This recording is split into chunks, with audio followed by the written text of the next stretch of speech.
O Senhor esteja convosco. Proclamação do Evangelho de Jesus Cristo segundo Lucas. Muitas pessoas já tentaram escrever a história dos acontecimentos que se realizaram entre nós, como nos foram transmitidos por aqueles que, desde o princípio, foram testemunhos oculares e ministros da palavra. Assim sendo, após fazer um estudo cuidadoso de tudo o que aconteceu desde o princípio, também eu decidi escrever de modo ordenado para ti, excelentíssimo Teófilo. Deste modo, podereis verificar a solidez dos ensinamentos que recebestes. Naquele tempo, Jesus voltou para a Galileia com a força do Espírito e sua fama espalhou-se por toda a redondeza. Ele ensinava nas sinagogas e todos os elogiavam. E veio à cidade de Nazaré, onde se tinha criado. Conforme seu costume, entrou na sinagoga no sábado e levantou-se para fazer a leitura. Deram-lhe o livro do profeta Isaías. Abrindo o livro, Jesus achou a passagem que estava escrito: O Espírito do Senhor está sobre mim, porque Ele me consagrou com a unção para anunciar a boa nova aos pobres.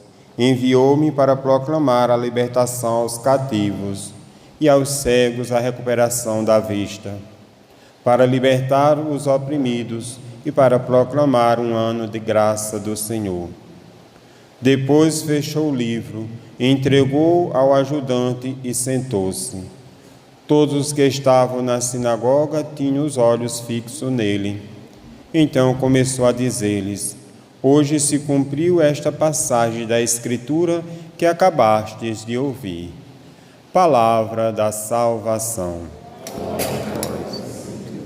Irmãos, irmãs, fortaleza, honradez e decência. Fortaleza, honradez e decência são as três virtudes que São Paulo faz recordar no contexto de uma comunidade que se entende como corpo de Cristo. Os membros mais frágeis precisam de fortaleza.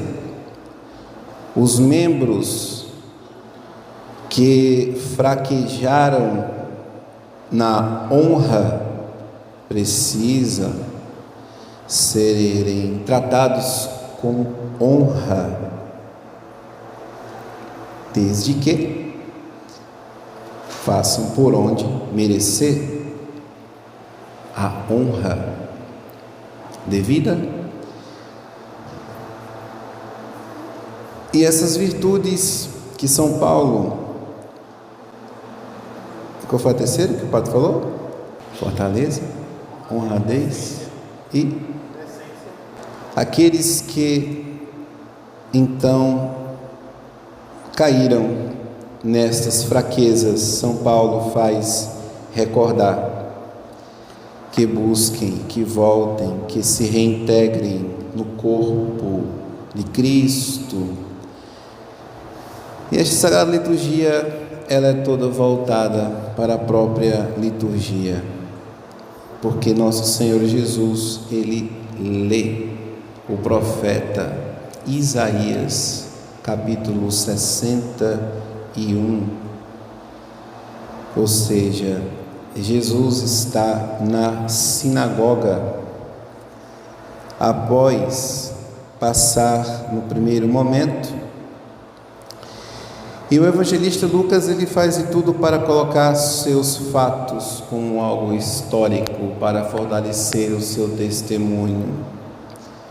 Muitas pessoas já tentaram escrever a história e depois dá-se um salto para o capítulo 4, pulando a parte do batismo, porque Jesus e nós já celebramos no Natal, e pulando a parte do deserto, porque nosso Senhor e nós vamos viver no tempo da Quaresma. E adentramos no capítulo 4, e Lucas faz-nos recordar a cura destas fragilidades do corpo de Cristo, que é receber o Espírito de Deus. O Espírito do Senhor está sobre mim, porque Ele me consagrou. Tudo que é meu é do Pai, e tudo que é do Pai é meu. O Espírito, amados, então está em nós. O Espírito de Deus, Ele está em cada um de nós. Santo Ambrósio faz-nos também recordar uma belíssima catequese de como age o Espírito Santo na alma. Sabemos qual é a teologia do batismo e sabemos qual é a teologia do Santo Crisma. No batismo nos é apagado o pecado original, nós nos tornamos filhos de Deus e membros do corpo de Cristo. No Crisma somos confirmados. E Santo Ambrósio, então, faz recordar que este corpo, ele se alimenta, ele não vive como um androide, nem é um zumbi, para não viver de nada. E o alimento do corpo é fundamental porque, amados, essa é a história de cada um de nós. Essa é a nossa história de vida. A Eucaristia, ela é a nossa história de vida, porque ninguém esteve mais próximo de mim, ninguém esteve mais íntimo de mim, ninguém esteve mais perto de mim, senão aquele que eu recebo na Santa Eucaristia. Há muitos anos Ele está comigo. E há muitos anos, cada um vive para estar com Ele, de modo que, no fim da vida, na hora da morte, o Senhor, eu vou me encontrar com Ele e vou dizer: Senhor, está aqui, estou aqui, tanto tempo lhe esperei. E a alma deverá escutar: meu filho, aqui também estou eu, tantos anos eu esperei por você aqui. E esta vai ser a maior felicidade do momento da nossa existência, porque foi esta a finalidade a qual fomos criados. Nós gozarmos da presença de Deus, de aqui na terra buscar, amar, servir e adorar a Deus, e de fruir dele na vida eterna. E esse alimento, ele é o pão, e este pão, ele é cada um de nós. Na evolução dos santos evangelhos, nosso Senhor Jesus Cristo pede a Filipe para reunir os pães que estão na sacola das pessoas. Filipe assim o faz. E antes disso, no questionamento dele a Jesus, Jesus fala: Senhor, Filipe diz: ô Senhor, como é que nós vamos dar de comer a tanta gente? E Jesus diz: te vira, dá-lhes vós mesmos de comer. Jesus, como nas bodas de Caná, ele espera a iniciativa da água. Jesus, como na multiplicação dos pães, ele espera a iniciativa de Filipe para realizar o milagre, a mudança.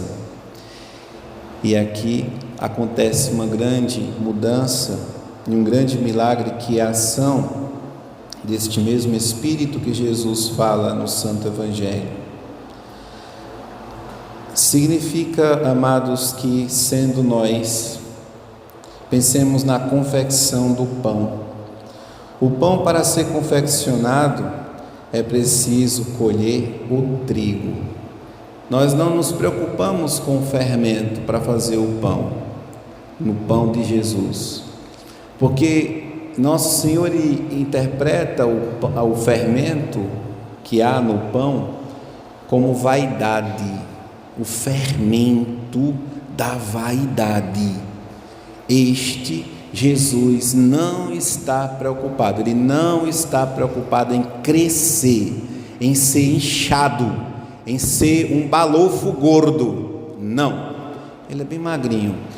Então é uma bolachinha, um pãozinho bem fininho, porque o fermento da vaidade é o fermento de Herodes, que busca matar o Cristo. Então, Santo Ambrósio diz que o trigo, depois de colhido, é preciso ser pisado. Depois de pisado, ele vai ser purificado.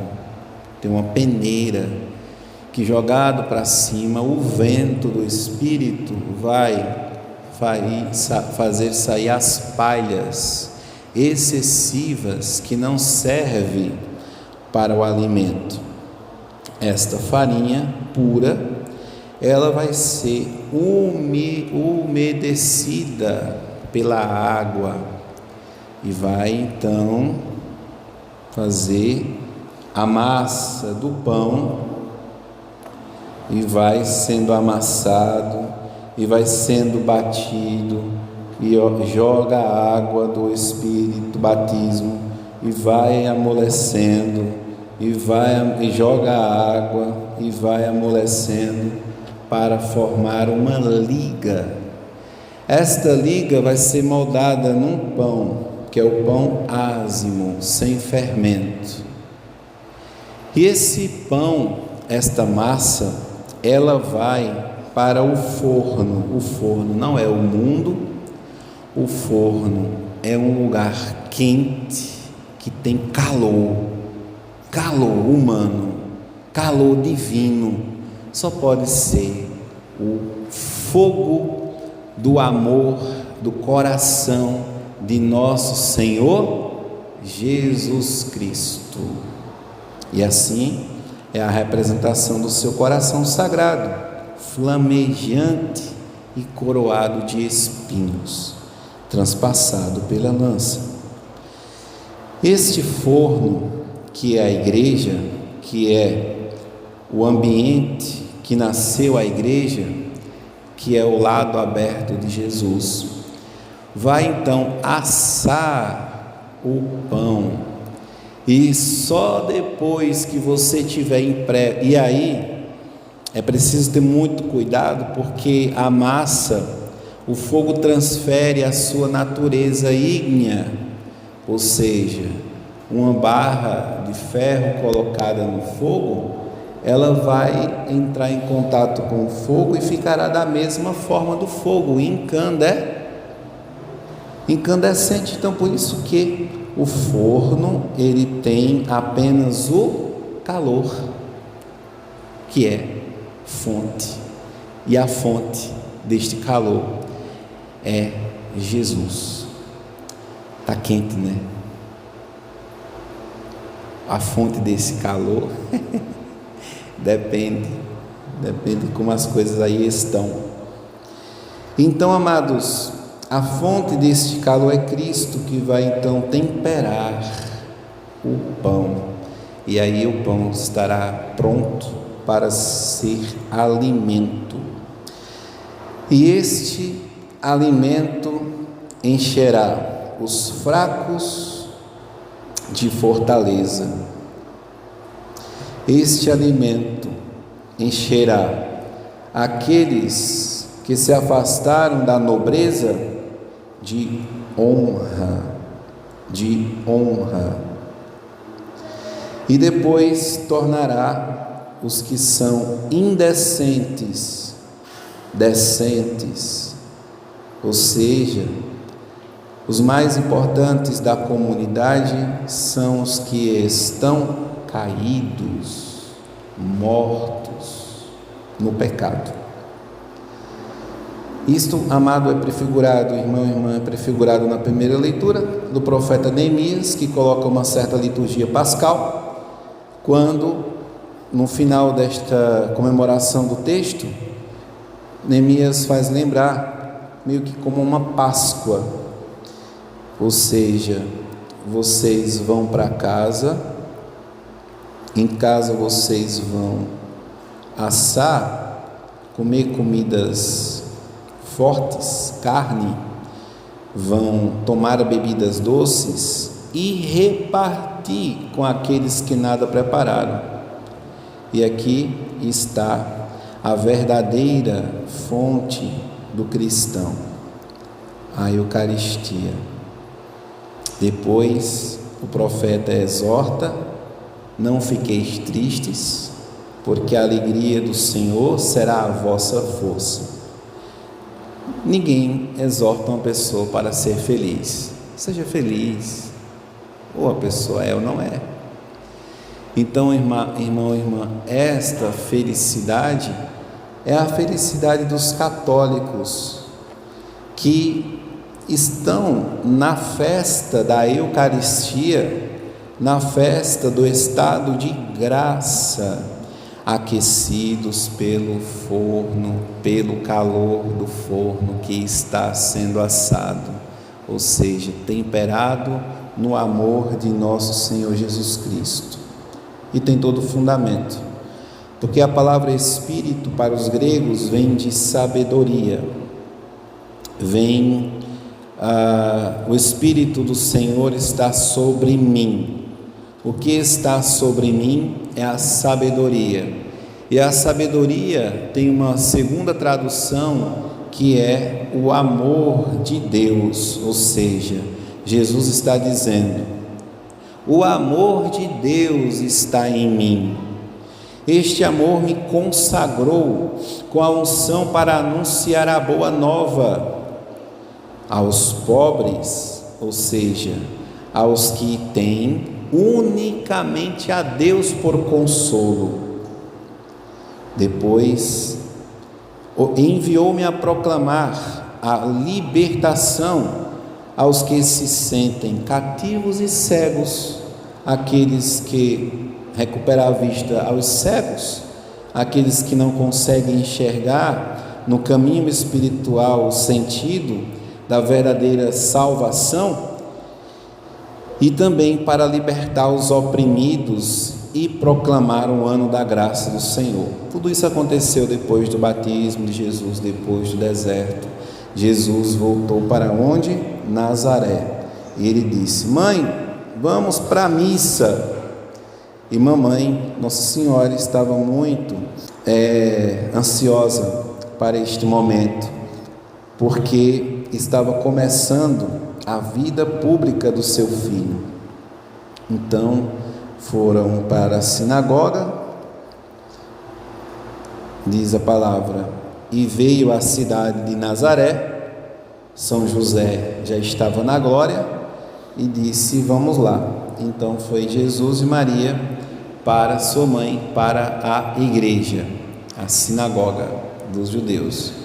Chegando lá, Jesus então ele presidiu a meditação e deram para Jesus o texto do profeta Isaías. Jesus ele leu, como acabei de dizer, de ler aqui agora a parte, e depois que ele terminou e todo mundo se sentou, inclusive Jesus senta-se à cátedra da sinagoga, e todos ficam esperando o rabi, o mestre. Por que ele era mestre? Porque ele foi batizado e tomou para si os discípulos de João Batista. Depois ele foi para o deserto para dar testemunho de uma vida austera, vivendo como São João Batista. Então Jesus ele já era considerado mestre, rabi, ou seja, capaz de ensinar, capaz de fazer o que Paulo já havia reconhecido, claro, já não, depois reconheceria como primeiro grau os apóstolos, depois os profetas e depois em terceiro grau aqueles que tinham a capacidade de ensinar, ou seja, olha, terminou o terceiro grau, né? Já está formado, já pode ensinar. Então, nosso Senhor Jesus, Ele fica ali e todo mundo fica esperando. E aí? Oxente, e o padre não vai fazer a homilia não, é? Ele sentou-se e aí Jesus, ele só diz uma palavra, ele fica de pé e aí disse: hoje se cumpriu esta passagem da Escritura que acabastes de ouvir. Aí Nossa Senhora fica assim no coração e diz: este é o meu filho, ele vai viver tudo isso que ele falou. E essa é a grande alegria e sentido do católico. A palavra de Deus fechada, sem meditar, sem colocar em prática, é uma grande frustração para os católicos que ficam aí boiando e não conseguem colocar em prática a palavra de Deus. A mãe de Jesus, ele disse, olha, ele disse tudo o que ele vai fazer, a palavra se cumpriu, e essa palavra empolgou a Virgem Maria. Então, amados, vamos lá, vamos também nós contemplarmos a palavra de Deus e fazê-la eficaz mesmo, fazê-la agir na nossa vida. E como é que acontece isso? Moisés, ele ensina no Antigo Testamento que a palavra de Deus é como uma rocha, sim ou não? A gente sabe que a palavra de Deus é uma rocha firme, que sobre esta rocha é construída a igreja, sobre a família, né? Sobre esta pedra é construída a igreja, edificada a igreja, que é Pedro. Então Moisés, ele pega o seu cajado, ou seja, sua unção de pai, e ele dana o cajado na pedra, uma vez, duas vezes, três vezes, até sair água da pedra. Com isso, santos padres sempre entenderam que é assim que se lê as Sagradas Escrituras. Eu pego a palavra e eu vou ler uma vez, é o primeiro cajado. Aí eu não entendi, aí eu vou ler de novo. Aí depois da leitura vem a meditação, a oração. Aí eu não entendi, eu estou lendo, rezando ainda feito protestante, com as minhas próprias palavras. Aí eu vou ler uma terceira vez. Aí agora eu vou meditar, porque agora sim o Espírito da palavra está agora falando comigo. E depois eu vou contemplar, ou seja, eu vou definir com Deus, combinar com Ele qual foi o meu propósito para aquela oração. Mas toda vez que você pega a palavra de Deus, você tem que ir com uma proposta para Deus. E qual é? O que você quer? Aí você vai. E aí você vai lá insistir. E vai uma, duas, três vezes. E a palavra, depois que você conseguir, dela irá brotar rios de água viva. Você é o trigo e está seco, e aí a palavra vai molhar você, os anjos vão lhe amassar todinho, os santos vai lhe amassar, sua família, seu compromisso vai lhe amassar, sua responsabilidade vai lhe amassar, aí você vai ficar uma massa, depois bem unida, porque só a água tem essa capacidade de unir. Aí você então agora está preparado para ser, e isso tomado então é todo dia, é retroalimentado do próprio Espírito de Deus, que vai ciclicamente subindo, ano A, ano B, ano C, vida nova, amadurecimento, conversão, iluminação, contemplação, vida interior, e aí vamos alcançando a estatura. Você não quer crescer como Cristo, sim ou não? E nosso Senhor Jesus, como foi que ele cresceu? Somente no tamanho, na estatura? Ele cresceu em quê? Sabedoria e graça. Então, amados, assim, nos alimentando deste jeito, vivendo desta forma, vamos então ter a grande alegria de sermos católicos. E o salmista, ele nos diz: a lei do Senhor Deus é perfeita, sabedoria ao coração, alegria ao coração, conforto para a alma. Então não tem mais que estar buscando fora o que está dentro, e o que está dentro custou o preço do sangue de nosso Senhor Jesus Cristo, que perseverante e paciente viu do alto da cruz todas as blasfêmias e pecados e ali perseverou. Para o quê? Para dar força aos tíbios, honra aos desonestos e sensatez e honradez e decência, e assim nos tornarmos de Cristo, sua imagem e a sua semelhança. Estamos longe, estamos lá, mas vamos crer que, como São José Sanches, São Padre Pio, Santa Rita ou Teresa d'Ávila conseguiram também, nós, amados irmãos, Santo Inês, podemos conseguir. Basta então pedir a Jesus esta graça e acolher este Espírito que Ele hoje proclama no ano da graça do Senhor. Glória ao Pai, ao Filho e ao Espírito Santo. Creio em Deus Pai, todo